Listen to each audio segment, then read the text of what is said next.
Hey there, DeFi adventurers. Phil here, head of research at Moralis, and today we're going to be talking about hardware wallets.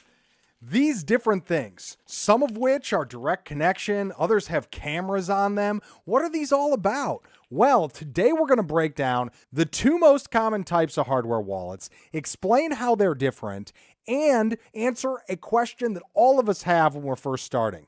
Do I need one? Well, let's get into the details and find out. Now, before talking about hardware wallets, we're going to talk a little bit about Metamask, the #1 cryptocurrency wallet in the world. Metamask is capable of connecting to all sorts of different networks, and it is a full-service wallet. It can hold your private keys within it, to the extent that you don't even need a hardware wallet to hold cryptocurrency. You can hold it directly within Metamask. In this situation, you're relying on the security of your own computer in order to make sure that your funds are not stolen. That seed phrase, and we learn a lot more about a seed phrase in our bull run course where we break it down step by step.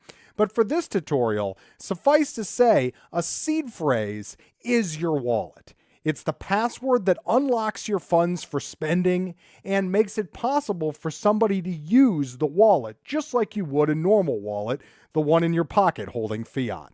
MetaMask alone doesn't provide an extra layer of security. If your computer is hacked, your funds could be compromised. A hardware wallet takes it to the next level. The two most common types are direct connection hardware wallets, like a Ledger or Trezor hardware wallet, or air-gapped options. Air-gapped hardware wallets, like I mentioned earlier, often contain a camera.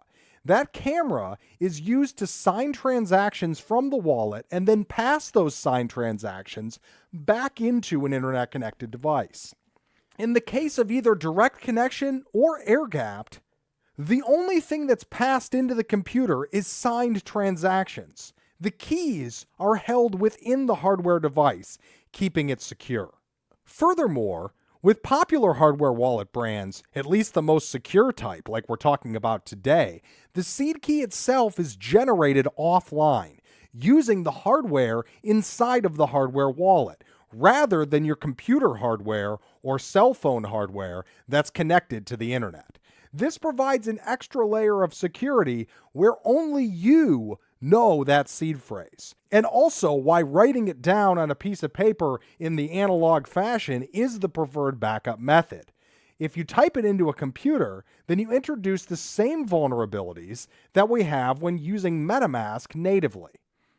MetaMask, however, can also operate as a connector, allowing us to connect the two direct connection type hardware wallets and some of the air-gapped options to MetaMask for the purpose of signing DeFi transactions, or simply sending funds. Now, whether you choose a Ledger, Trezor, Keystone, SafePal, or at least a half dozen other options, including more unique types such as Tangem or KeepKey, is based a lot on personal preference.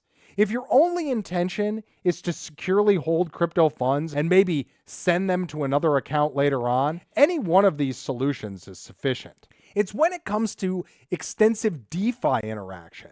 We're of course talking about the types of dApps that allow you to exchange currency, take out loans against assets you're already holding, and a whole slew of other things. Websites like DeFi Llama do a good job of keeping track of all the different types of dApps that are out there.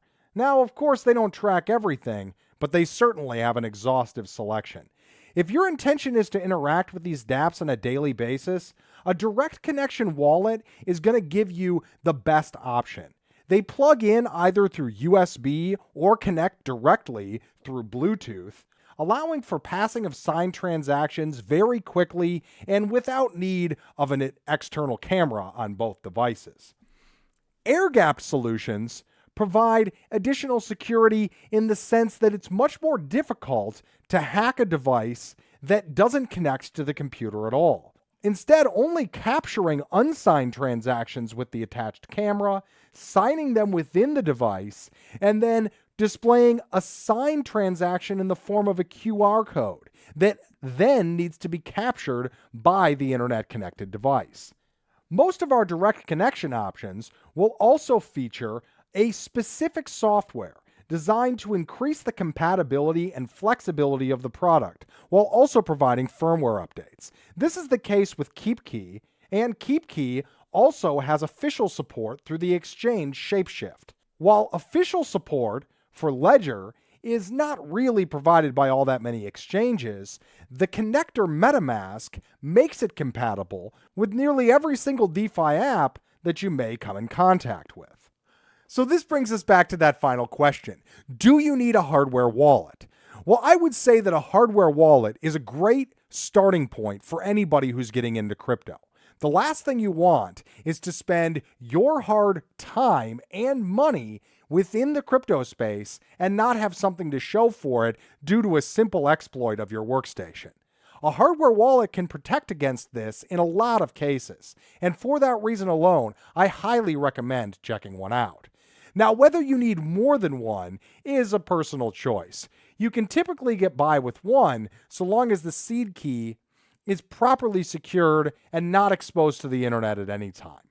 Of course, it is possible to start with a software wallet like we were talking about with MetaMask and then upgrade later on to a hardware wallet.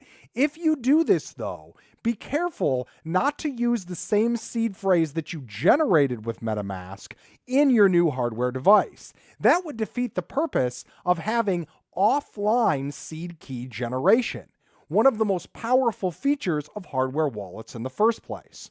You also don't want to do the reverse, taking that offline generated key and then using it to open up a MetaMask wallet without using the connection option.